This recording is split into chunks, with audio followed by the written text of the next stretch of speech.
Hello, this is Virtuals the Chess Noob, learning and having fun with chess.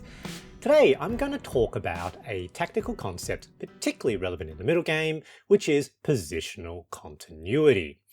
In essence, positional continuity is recognizing the roles that individual pieces play and the tactical resources in a position, and seeing and understanding how that changes as pieces move. For instance, a piece might be providing a defense or a guard of the particular square, and if that piece moves, it will no longer be providing that defense. Now, this often becomes much clearer when we see it in action, and it becomes relevant when there's a lapse in continuity.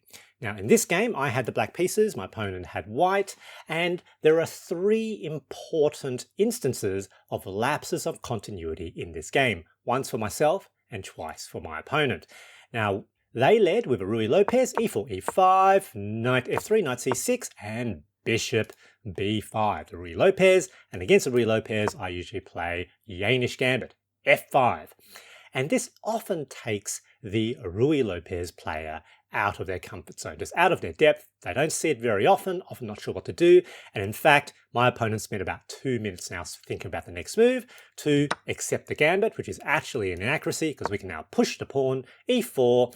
This knight is potentially in a bit of trouble. So, those squares, relatively similar to a reverse Vienna gambit. However, because they are up a beat of tempo, them being playing with the white pieces, they can actually bring out their queen to try to pin. That's actually a fine move, but we can unpin with queen, just like the Vienna gambit. Takes, they have to move their knight, and now we develop our knight. You can see Stockfish thinks that bringing the knight to this square to double team on this pawn immediately it's best, but that's okay.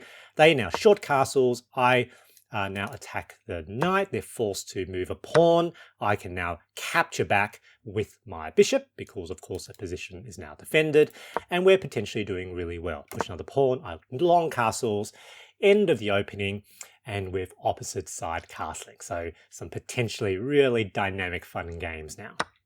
They take, and I take back with the knight, and now they push the pawn, which is actually a mistake because it really weakens that potential c-pawn and that becomes a target. Now, up to this point, it was basically 0-0-0. That was a bit of a mistake. In fact, it's minus 1.6, so I've got an advantage. And I knew here I could probably just move my queen. However, I here miscalculate actually, so it's not a continuity issue, just a pure miscalculation, and I take with the knight. So that was a weakened pawn. I thought I could take right away. And my thinking here was that, if they capture here, I can capture their queen with check. They'll be forced to move their king out of the way, and I could then capture the other knight. So that was what I was thinking. Of course, I simply didn't see properly that square is defended by the knight, so it completely doesn't work. However, I made that move anyway, and pretty much as soon as I made the move, I recognized, oh, that was a mistake. That was a mistake. And this is a mistake. It's about plus 0.5. So I was very surprised when they didn't take my queen and captured with their knight first. And because I was so flustered with that, with my own error, so this was a mistake. So now I'm ahead again. I think it's about minus 3.4 or 3.7 actually. So I'm quite ahead. I didn't recalculate, and I immediately decided to take that knight.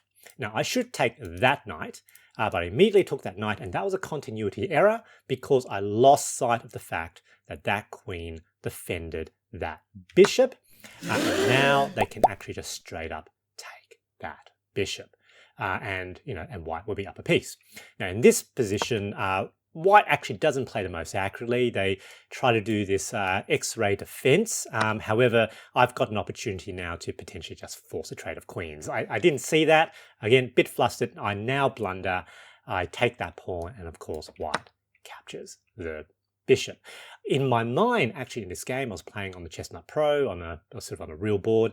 I had simply assumed that that bishop was defended, losing sight of the fact it was only defended by the queen. Queen's moved, no longer defended. And so once I captured that, I suddenly realized, oh, how did they do that? And I realized my mistake, that I had made a lapse of continuity. Anyway, play on. So I developed the piece. I expected they would take. I didn't think I could save that pawn anyway. So develop my pieces, centralize my rook. And my goal here is now to try to create threats. So white is up on material, so I don't want to trade pieces. And it's interesting that when you look at Stockfish's analysis, they keep wanting me to potentially trade pieces. But that's like, just the slowest way of losing, as opposed to potentially having the tactical resources to win. So I think the human way to play is to not trade pieces. See here, I think Stockfish actually thinks trading queens is best, but I'll just be losing if I did that. So I move my queen out of the way, facing off against the king. So in the future, that's potentially good. And of course, now attacking that knight. I thought that was potentially quite good because there's no real good places for the knight potentially to go. So they now jump to this square, g3. Now keep an eye on this queen and keep an eye on this knight. I now make another threat. So every move, try to create a threat. And white now plays a, Stockfish calls this a brilliant move. Look, I would say that that's reasonably obvious that you could sort of forego defending the bishop by creating a mate in one threat. So I don't know about that brilliancy. Obviously, I saw that. That's still under threat, but I can just sidestep that by pushing a pawn. There we go. And here, my opponent makes a lapse of continuity on their own. So this bishop is hanging. And this is a time when they'll probably have to withdraw their bishop, but they were so focused on creating an attack, they decide to push forward this pawn, but it's just not fast enough. This is still hanging. There's no reason for me not to take it. So I do take it. So lapse in continuity number 2, and this time by the player with the white pieces. So they push again, and here I decide to create another threat. They move the queen. Obviously, this is potentially problematic. I don't think it was too much of a problem. But having observed my opponent make a lapse of continuity, and also with the queen no longer also defending the f2 pawn, I decide to do something very, very tricky. So one of the things with that capture is that the rook and queen are now in a battery. So I'm only not creating a mate threat because that square is blocked by the knight.